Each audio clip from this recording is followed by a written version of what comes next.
Radio Escuela, Instituto 20 de Junio San Isidro.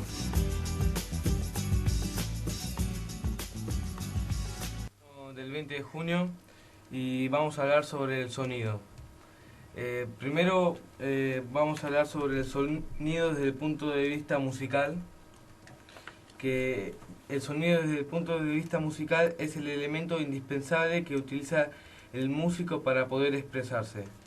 Podríamos decir que el sonido es la materia prima de la música, ya que sin él la música no existiría.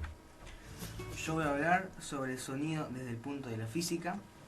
Es el sonido desde el producto de las vibraciones de algún elemento que se propaga hasta ser captados por el oído. Yo voy a hablar sobre cómo se produce el sonido. El sonido se produce cuando un objeto vibra y comunica sus vibraciones generalmente al aire que lo rodea, y cuando esas vibraciones son captadas por el oído. Hablando sobre la música, sobre cuáles son las condiciones que debe aplicarse para que exista el sonido. Necesita un emisor, es decir, un cuerpo vibratorio en movimiento, un medio de propagación, que sería el aire, y un receptor, que sería el oído. Se propaga el sonido en los líquidos, sólidos y gases, y en el vacío no se propaga. Bueno, yo voy a hablar sobre cómo son las vibraciones del ruido. Son desparejas, irregulares, desiguales, aperiódicas, es decir, que tienen intervalos de distintos tiempos. ¿Cuáles son las vibraciones del sonido? Son parejas, regulares, iguales, periódicas en intervalos. ¿Qué permite reconocer y de qué depende la altura, la intensidad, la duración, el vibre y la textura del sonido? La altura permite reconocer sonidos graves y agudos y depende de la frecuencia. La intensidad permite reconocer sonidos fuertes y débiles y depende de la amplitud. La duración permite reconocer sonidos largos y cortos o de distintos tiempos. Ahora les voy a hablar sobre las velocidades que puede alcanzar el sonido en distintos medios de propagación. En el caucho son 35 metros por segundo. En el aire a 0 grados son 333 metros por segundo. En el aire a 15 grados son 340 metros por segundo. Y en el aire a 30 grados son 340 metros por segundo.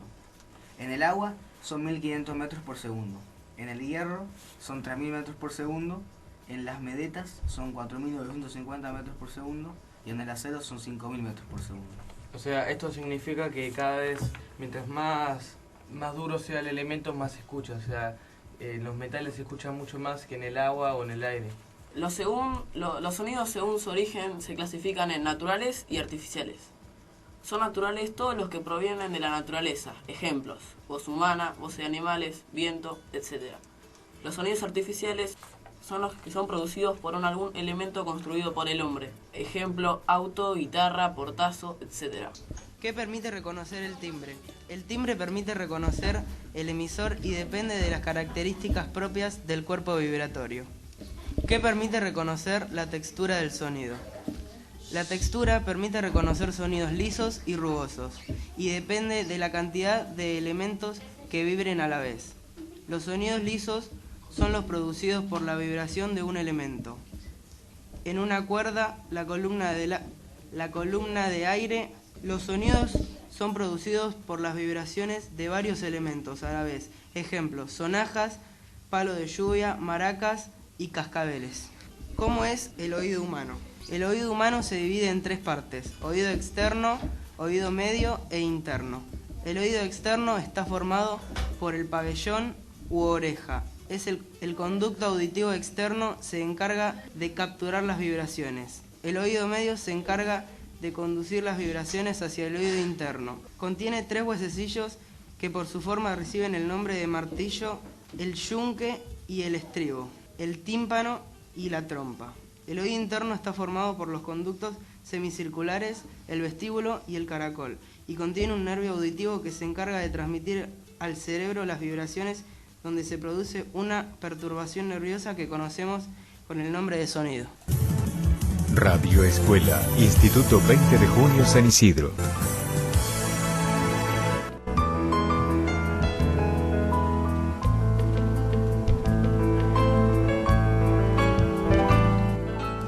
Hola, mirá, somos del 20 de junio, venimos a presentar Historia de la Geografía. Estamos con Nicolás Tarantini, y bueno, acá nos van a presentar algo que estuvimos estudiando, Melanie Taylor y Ana Clara del Canto. Buenas tardes, mi nombre es Melanie y yo les voy a hablar del libre cambio.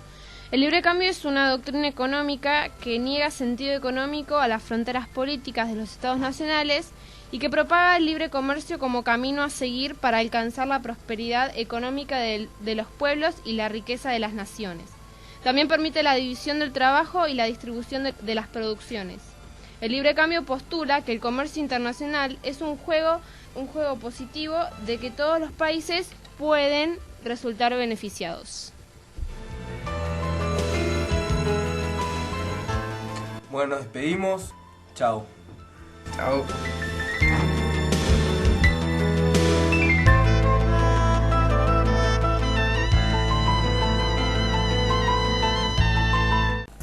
Radio Escuela